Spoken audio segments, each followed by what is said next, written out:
Media sosial diramaikan dengan rekaman drone Lancet Ukraina yang menyerang stasiun pengamatan militer Rusia.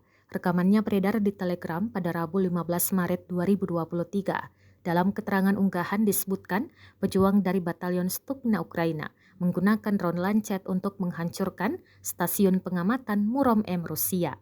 Stasiun itu dipasang oleh pasukan Rusia di bendungan Kakhovskaya.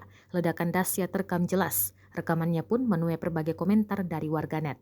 Serangan Rusia ke Ukraina oleh Presiden Rusia Vladimir Putin sejak 24 Februari 2022 lalu belum juga mereda hingga kini. Sejumlah ketegangan justru makin meningkat pada perang yang berusia setahun lebih ini. Tak hanya itu, hingga kini belum ada tanda-tanda perdamaian akan dilakukan. Di sisi lain, Kementerian Pertahanan Rusia dilaporkan berencana merekrut 400.000 tentara kontrak profesional baru per 1 April 2023 mendatang. Rencana itu diungkap oleh Radio Svoboda, media Amerika Serikat yang berbasis di Republik Ceko, menyitir berbagai media lokal Rusia dan regional.